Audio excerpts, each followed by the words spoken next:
Morning dear students. आज हम एक नए लेक्चर में आपके साथ मौजूद हैं अप्लाइड मैथमेटिक्स सेकेंड की क्लास में। और सवाल नंबर 13 पर हम आते हैं। बहुत ही अच्छा सवाल है। Integration tan x plus cot x का होल स्क्वायर इंटू dx। तो सबसे पहले हमें दिखाई दे रहा है कि हमें tan x plus cot x का होल स्क्वायर खोलना पड़ेगा। खोलने के बाद में फिर हमें कुछ चेंज करना पड़ेगा, तब हम इसको इंटीग्रेट करेंगे। तो सबसे पहले हम a प्लस b के होल स्क्वायर से खोल देते हैं। a का स्क्वायर प्लस b का स्क्वायर प्लस 2a यानी 2 tan x into cot x into d x. ठीक है कि नहीं? अब tan स्क्वायर एक्स का कोई फॉर्मूला होता नहीं है, tan स्क्वायर एक्स का नहीं होता है ना कॉट स्क्वायर एक्स का होता है। तो tan स्क्वायर एक्स को चेंज करना पड़ेगा sec square x minus one में। ऐसे ही कॉट स्क्वायर एक्स को चेंज करना पड़ेगा cosec square x minus one में। और यहाँ tan या कॉट इन दोनों में से किसी एक को चेंज कर लेंगे तो वो कट जाए।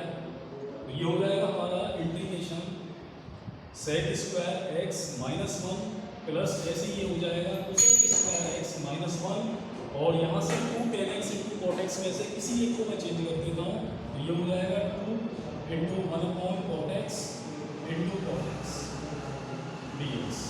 कॉट से कॉट कट जाएगा। कटने के बाद में जो भी बचेगा, देखो माइनस वन ये है और माइनस वन ये है। तो माइनस वन और माइनस वन कितना हो जाएगा? माइनस टू से 2 कट जाएगा, यानी ये भी कट जाएगा नंबर। तो खाली आपके पास में बचेगा integration sec square x plus cosec square x.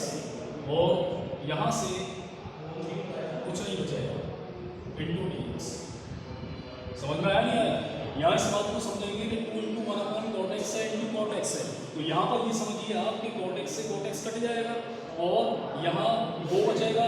2 से ये माइनस वन और माइनस वन मिलके कितने हो जाएंगे? माइनस टू और 2 दोनों आपस में कट जाएंगे।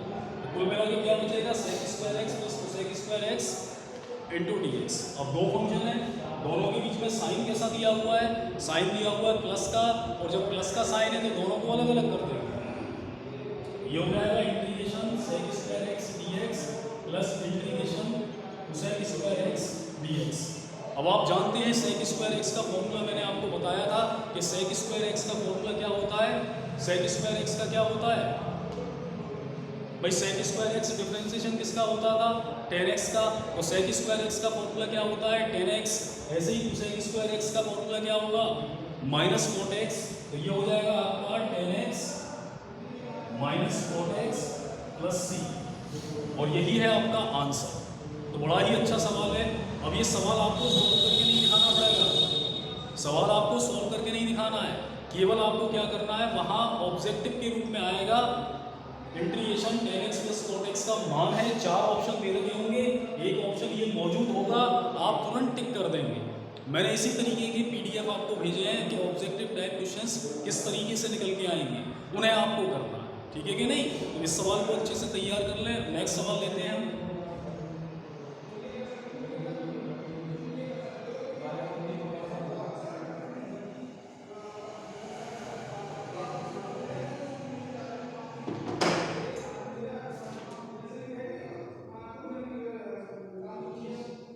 क्वेश्चन नंबर 14 पर आते हैं। और 14वां सवाल में दिया हुआ है integration under root 1 plus cos 2x into dx। ये सवाल हमें दिया हुआ है। ठीक है कि नहीं? अब हमें करना क्या होगा? हमें इस सवाल में साफ दिखाई दे रहा है कि अंडर रूट में दिया हुआ है और 1 प्लस कॉस 2x है। तो कॉस 2x को चेंज करना पड़ेगा। इसमें चेंज करना पड़ेगा cos 2x को। वो फॉर्मूला आपको अप्लाई करना है जिससे कि 1 कैंसिल हो जाए। जैसे पिछले सेमेस्टर में भी मैंने आपको cos 2x का फॉर्मूला बताया था। क्या होता है? 2 cos स्क्वायर x माइनस 1। 1 से 1 कैंसिल हो जाएगा। याद रखिएगा कि cos आ रहा है और साथ में 1 आ रहा है, तो आपको cos का फॉर्मूला लगाना है जिससे कि 1 कैंसिल हो जाए। तो ये चीज हो जाएगी आपकी ऐसे इंटीग्रेशन अंडर रूट में 1 प्लस और ये हो जाएगा 2 cos square x minus 1 into d x. ठीक है कि नहीं? अब यहाँ साफ दिखाई दे रहा है कि 1 से 1 कट जाएगा, और जब 1 से 1 कट जाएगा तो ये चीज क्या आ जाएगी? इंटीग्रेशन अंडर रूट में 2 cos square x into d x. अब यहाँ साफ आपको दिखाई दे रहा है कि अंडर रूट में है और स्क्वायर दिया हुआ है, तो क्या होगा? अंडर रूट भी हटेगा और स्क्वायर भी हटेगा, और ये जो अंडर रूट 2 है ये क्या है, कांस्टेंट है, और कांस्टेंट को क्या करते हैं हम इंटीग्रेशन से बाहर कर देते हैं। तो ये आ जाएगा आपका अंडर रूट 2 को बाहर कर दीजिए, तो ये आ जाएगा cos x into dx, ठीक है कि नहीं। अब डायरेक्टली फॉर्मूला निकल के आ रहा है, किसका फॉर्मूला निकल के आ रहा है, cos x का, और cos x का फॉर्मूला आप जानते हैं क्या होता है, cos x का फॉर्मूला, cos x का इंटीग्रेशन क्या होता है, sin x, तो ये हो जाएगा आपका under root 2 sin x plus c, ठीक है कि नहीं। इसी तरीके के सवाल हैं पूरी एक्सरसाइज में, आपको इन सवालों को मजबूती से तैयार करना है कि कहीं से भी कोई भी सवाल आ जाए कि अगर आपको फॉर्मूला याद है तो आप ऑब्जेक्टिव क्वेश्चन कर लेंगे, क्योंकि ऑब्जेक्टिव क्वेश्चंस आएंगे तो एक एक नंबर के क्वेश्चंस आएंगे, ठीक है क्या नहीं, और उसमें लेवल भी ज़्यादा हाई नहीं होगा, ऐसा होगा कि आप आराम से एक आध मिनट में उसको निकाल दें, सॉल्व कर लें। तो ये इस तरीके से आप पीछे सॉल्व कर लेंगे, और सॉल्व करने के साथ साथ आपको आपका करेक्ट ऑप्शन मिल जाएगा, ठीक है क्या नहीं। तो जो इम्पोर्टेंट क्वेश्चंस हैं जिनकी लग रहा है कि उम्मीद है एग्जाम में आने की, वो मैं आपके सामने कर रहा हूँ, आप इनको अच्छे तरीके से तैयार कर लें। एक क्वेश्चन और मैं बताने जा रहा हूँ आपको,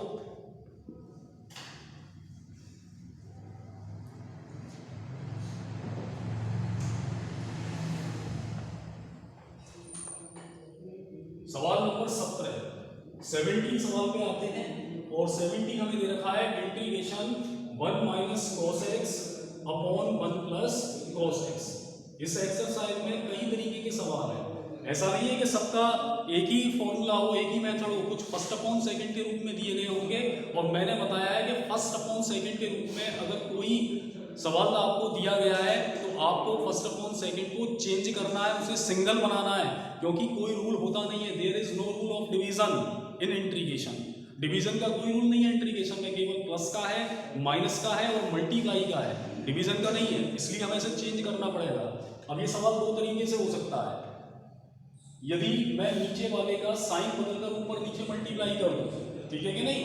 दूसरा तरीका क्या है कि मैं cos का वो फॉर्मूला अप्लाई करूं जिससे कि 1 कैंसिल हो जाए। दोनों तरीके से हम इस सवाल को कर सकते हैं, और दोनों तरीके से आंसर अलग अलग आएंगे, आप किसी भी तरीके से कर लीजिए। तो पहले मैं आपको उस तरीके से करके बताता हूँ कि भाई cos दे रखा है और साथ में 1 दे रखा है, तो हमें क्या करना पड़ेगा, 1 को कैंसिल करना पड़ेगा। तो याद रखिए, अगर cos माइनस का दे रखा है, जब माइनस का cos दे रखा होता है तो साइन वाला फॉर्मूला लगाते हैं, cos का फॉर्मूला साइन के पदों में लगाते हैं, और अगर cos प्लस का दे रखा है तो cos का वो फॉर्मूला लगाते हैं जो cos के पदों में होता है, ठीक है कि नहीं। याद रखिए, अगर यहाँ x है तो एंगल x/2 हो जाएगा, अगर यहाँ 2x होता तो एंगल x हो जाता, ठीक है कि नहीं। तो मैं फॉर्मूला आपको अप्लाई करने जा रहा हूँ, ये हो जाएगा आपका ऐसे, integration 1 minus 1 plus 2 sine square x upon 2, ठीक है कि नहीं, अपॉन ऐसे ही नीचे लगा देंगे, नीचे कौन सा लगाना है, cos वाला, तो 2 cos square x/2 minus 1 into dx, ठीक है कि नहीं। अब यहाँ क्या हो रहा है, देखो 1 से 1 कट रहा है, कट गया, ये 1 से 1 ये कट गया, 1 से 1 ये कट गया, ठीक है कि नहीं। 2 ऊपर है, 2 नीचे है, 2 से 2 कट गया, तो ये क्या हो जाएगा, integration sine square x upon 2 upon cos square x upon 2 into dx। अब आप बचपन से ही पढ़ते हुए आ रहे हैं कि साइन अपॉन cos क्या होता है, साइन अपॉन cos होता है tan, तो sine square x/2 upon cos square x/2 क्या हो जाएगा, ये हो जाएगा आपका tan स्क्वायर x/2। और मैंने आपको क्या बताया है कि अगर tan स्क्वायर x/2 हो जाता है या tan स्क्वायर x हो जाता है तो tan स्क्वायर को sec स्क्वायर x में चेंज कर लेते हैं, है कि नहीं।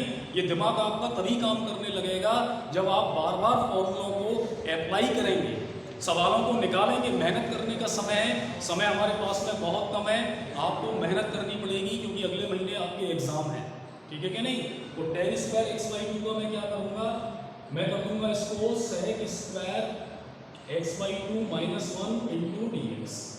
दो फंक्शन है, दोनों के बीच में साइन कैसा दे रखा है, माइनस का। जब माइनस का साइन दे रखा है तो आपको क्या करना पड़ेगा, आपको दोनों को अलग अलग करना पड़ेगा। तो ये हो जाएगा आपका sec square x/2 dx minus 1 dx, ठीक है कि नहीं। और sec स्क्वायर x/2 है, यहाँ ये ध्यान देना है हमें कि यहाँ पर x की जगह क्या दे रखा है, x/2।